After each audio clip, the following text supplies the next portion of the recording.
Hello friends, Cowboy Joe Boo here with the Joe Boo Report. And of course, it's First Take Dallas Cowboys. That's right, First Take Dallas Cowboys. Because no matter what's going on, they're always talking about the Dallas Cowboys. Even when we're on a bye week, well, I mean, we're playing the Cleveland Browns, so that kind of is a bye week. They're still talking about us. Seems like they're trying to make an issue where there isn't one.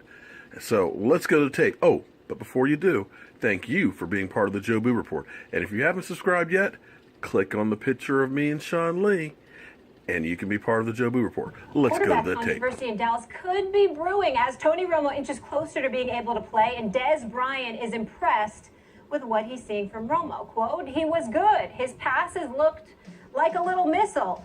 He's looking damn good. I'm pretty sure he's just trying to ease himself in, get his mind right, all that stuff. He's been working. I'll give him that. He lost some weight. I thought I saw a couple of abs on him."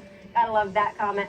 They say you can't serve two quarterbacks, we'll say, for this situation. And we know Dez wants the ball. Will Kane now with us? Thank you so much for joining us. Always good to see you. You look very nice. With you. You just heard Dez basically saying that Romo's throwing missiles. Do you think he should be saying this when Dak is currently a starting quarterback? I do not. I don't agree with that at all, simply because of the way Dak is flowing right now. I understand why Dez is saying it, because obviously the best years of his career have been with Tony Romo throwing him the ball. That's predictable. We understand that. But at the same time, Tony Romo hasn't played all year long. Dak has led this team to 6 consecutive victories. Obviously, it's a dicey situation for all involved to be in, for Dak Prescott to be in, for Tony Romo to be in, watching this young stud on the come up when he's 36 years old and has had about 3 or 4 back injuries over the last several years. It's a dicey situation for Jerry Jones because that's his adopted son. It's a dicey situation for Stephen Jones because he knows that Daddy Jones loves the adopted son that is Romo. It's not a comfortable situation for everybody to be in, and you opening your mouth highlighting how Tony Romo is looking may galvanize those Romo supporters and create somewhat of an uncomfortable environment for a young rookie in Dak Prescott who's done nothing to deserve anything but the greatest level of support that you could possibly muster simply because of the way that he has performed this year. So again, it's not a crime.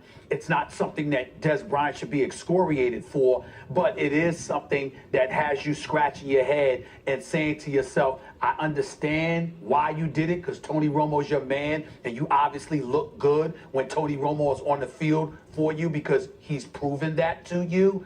But right now, the way things are flowing, why would you put this young kid, Dak Prescott, in that kind of situation, understanding how those words coming from you could be interpreted or misinterpreted? It wasn't cruel, but I just think it was unnecessary. No. This comment, first of all, is about as benign as it gets. Dez Bryant said what he said because he was asked what he was asked. If you're asked, hey, how's Tony Romo throwing it? What are you going to say? No comment? Or worse, like, oh, I don't know, he looks still a little injured to me. He answered the question that was asked, and he said, oh, he's showing a few abs and he's slinging missiles. It's about as benign as it can possibly get. And by the way, Dak Prescott isn't so fragile as to get his feelings hurt about whether or not Tony Romo is throwing missiles. This entire team isn't as fragile as Stephen A. Smith would have you believe that they are. Watch these videos. You can see them online. There's loops of Tony Romo giving Dak Prescott advice on whether or not blitzes will come again from the Eagles or not. He's supporting Dak all the way through. There's some articles put out by Mike Fisher on Scout talking about this team has unique strength and chemistry, buying each other dinners, rookie dinners that the entire team shows up to, rookie dinners that the entire team splits a $55,000 bill for, getting together voluntarily on their bye week to hang out. This team has something special going on. It's not fragile. It's not capable of being disrupted by a random comment. That being said, Tony Romo should replace Dak Prescott. He is the better quarterback. The numbers bear it out. Let's get to that in a second. Let's get that in a second. Let's get that because I think that's one at a time. Yeah, let's take it one at a time. First of all, I agree with Will here. That's a good problem to have. They have 2 good quarterbacks. So it's not a problem even at all. The only issue is, remember, this is a team that needed a backup quarterback last year. It sunk their season. I actually thought that they were a Super Bowl contender going into last season. Then they lost their quarterback. They had no one who could even tread water. Now they got a backup. The question is the identity of the backup. That's really what it is, what we're dealing with here. And the history of the NFL tells you, as long as the guy who's in there is winning, it's going to be his job until he starts losing. That's just the way it works. It worked that way for everyone. Kurt Warner, I always bring up, even when he was a reigning MVP, everyone, or an MVP in the recent past, everyone. If you look at what Dez said when asked, do you think Romo should start? Me and him, we good, but I don't know. It's a team game. In other words, why did Dez say what he said? But other than the fact that he was asked a direct question, because he needs to know to let his guy know. It's a personal relationship thing. His guy, Tony Romo, you're my man. I got you. I'm going to let everyone know how great I think you are. That's very different than going out and calling for your guy or doing something in the press that starts an argument about who should be starting. When push came to shove and he was asked, he laid back, said it's a team game. That's code word for if we're winning, everyone knows how this goes. It's going to be Dak. You know, I think you have to stop thinking about this Dallas Cowboys quarterback situation as though it's the New England Patriots revisited, as though it's Bledsoe and Brady revisited.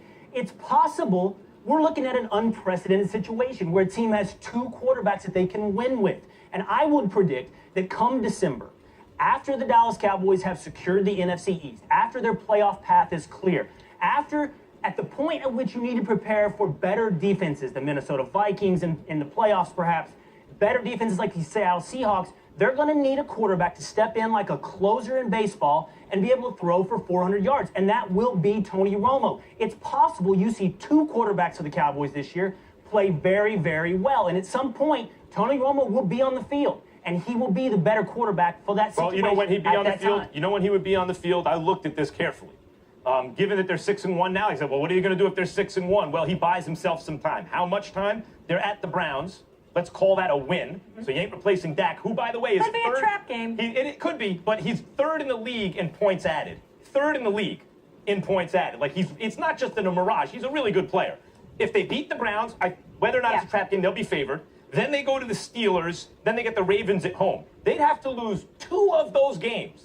And Dak would have to play substandard in order for Romo to see the field at earliest Week 12 at home against Washington. That's the earliest, and only if they lose a couple of those games. I think it goes the other way as well, Max. If they win enough, you see Tony Romo. Oh. I think both of y'all are getting a bit too scientific with this. That's predictable. Here's the deal. 3 previous seasons before last year, Dez Bryant had over 1,000 receiving yards. Tony Romo was his quarterback, and obviously that 12-4 season when the catch that wasn't a catch that should have been a catch in Green Bay is something everyone still laments in Cowboy Nation. The flip side is that Dez Bryant got hurt early last year. He missed 7 games, but essentially it was damn near the entire season because he was never healthy, and on top of it all, Tony Romo wasn't there. That's why he only had 401 receiving yards. And then this year, he's only played 4 games this year, and he's at 263. So you have to look at the agenda per se. He's a wide receiver. To some degree, he can be divish. For lack of a better word, he wants the ball. He wants an opportunity to shine. And when you look at a guy like Tony Romo who would facilitate that, we can understand where Dez Bryant is coming from. The problem with it is that in the best interest of the team? And I'm only saying that, Will, to literally throw that question at you. In all seriousness, regardless of what you think about Romo, the way things are flowing right now, and there's something to be said for chemistry and cohesion and how things are flowing in the moment.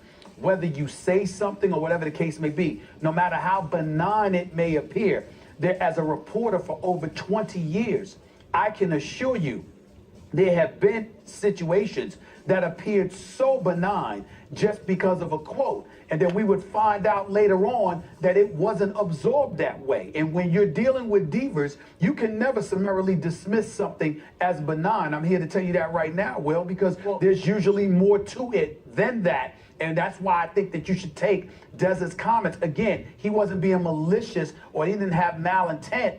But the bottom line is, was it wise for him to say something like that in this particular moment? You've got to at least ask that question because of the position he plays and the agenda that probably came attached to those words. But you're making that analysis respectfully through 20 years of reporting and knowing some divas and seeing previous quarterback controversy situations. And what I'm telling you is this isn't the situations you've seen in the past. There's no evidence that Dak Prescott is a diva that gets his feelings hurt if Dez Bryant... No, I'm talking about Dez. No, I'm talking about Dez. Well, but Dez, we're worried about Dez's feelings here? The question is whether or not Dez's comments disrupt the two quarterbacks playing for the Dallas Cowboys. And I'm telling you, it's not going to disrupt it. There's no evidence that these two, Tony Romo and Dak Prescott, are in some kind of at their throats. One guy has to lose for the other guy to Only win one type job, of competition. Will. There's one job. I mean, it comes down to it. There's one quarterback job. They both are competitive guys. They can help each other all they want. But in the end, it does come down to that. They're going to have to make a decision. Who's the starter, who's the backup? Max and Will, you got to consider this too. Yesterday, Max, was it yesterday or the day before we were talking about Terrell Owens? Okay? Yesterday. We were talking about Terrell Owens in this situation. Not exactly, but Terrell Owens had issues with Tony Romo and ultimately Jason Witten because he felt, Terrell Owens had issues with Romo and then Jason Witten because he ultimately felt like he was the odd man out.